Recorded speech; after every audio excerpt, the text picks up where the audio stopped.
You put me in grand company, Thurber. I don't know what to say, except I'm glad someone gets it. Well, despite Mr. Thurber's enthusiastic appraisal, we unfortunately are not going to be able to display this, Mr. Pickman. Perhaps the Museum of Fine Arts will accept it as a gift. Oh, I highly doubt it, though I will certainly offer it to them. No hard feelings, gentlemen.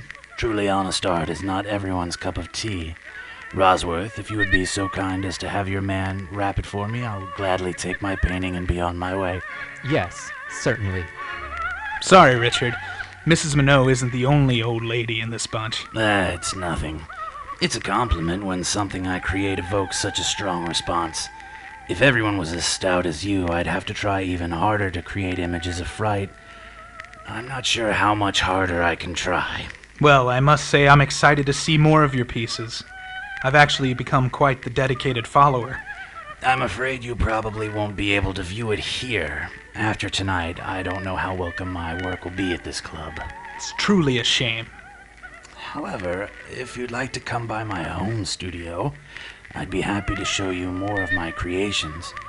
To be sure, they're stronger stuff than what I've shown here before, and even more than what I showed tonight.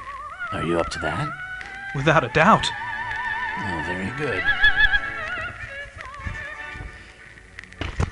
Here's my address. Feel free to drop by any evening this week after 7 o'clock or so. I'm much obliged. I will call on you tomorrow if that's all right with you. Fine.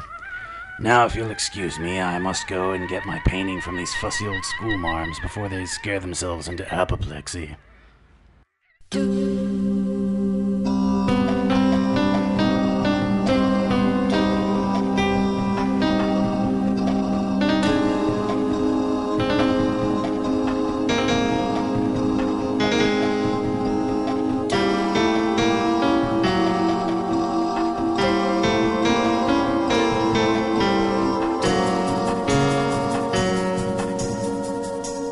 Yes, I heard all about that evening.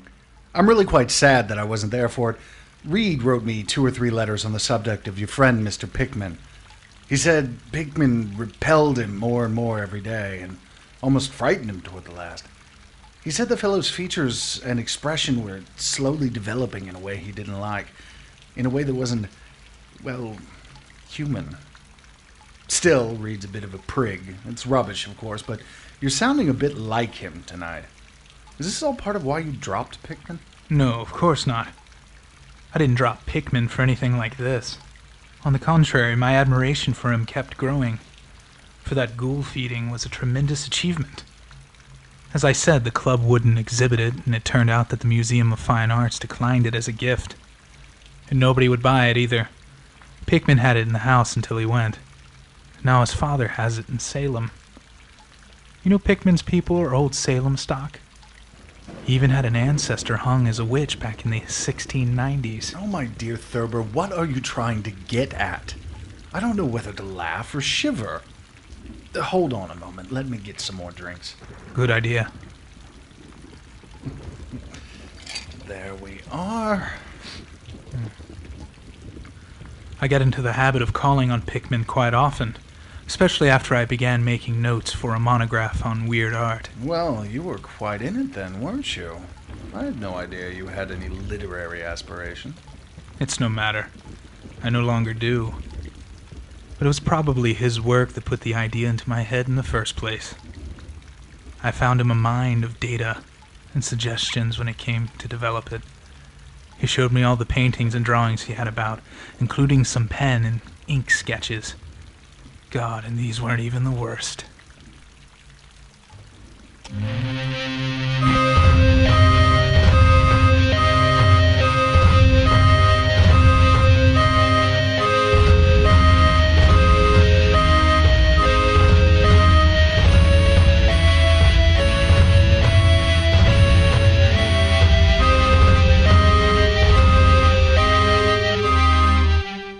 Here, Thurber, take a look at this. It's just a line drawing right now, but it's the first in what I hope will be a series of paintings called Necrotica. My God. Yes, I do believe that would get me kicked out of the club if many of the members got a peep at that, or really any of these. I think they're brilliant. Horrifying in the extreme, but wonderfully so.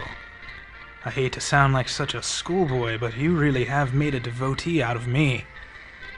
I could fill 10 notebooks up with commentary on just these works alone. You know, Thurber, there are things that won't do for Newbury Street. Things that are out of place here and that can't be conceived here anyhow. It's my business to catch the overtones of the soul, and you won't find those in a parvenu set of artificial streets on made land. Yes? And if you think you could be fairly close-mouthed and none too squeamish, I could show you something rather unusual. Something a bit stronger than anything I have in the house. Really? That would be tremendous. I can certainly be discreet about whatever it is. Well, I've got a place that I don't believe 3 American-born men besides myself have ever seen. It isn't so very far from the elevated as distance goes, but it's centuries away as the soul goes. I took it because of the queer old brick well in the cellar. The shack's almost tumbling down so that nobody else would live there, and I'd hate to tell you how little I pay for it.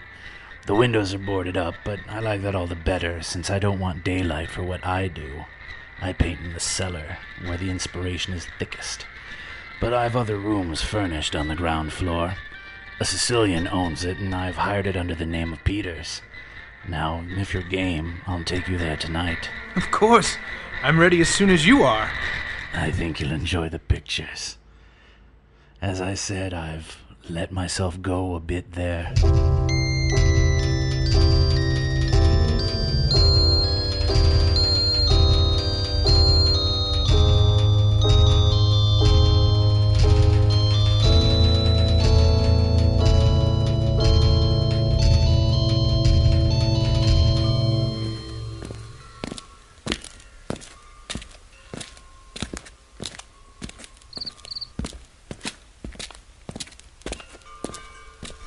The walk isn't much further from here.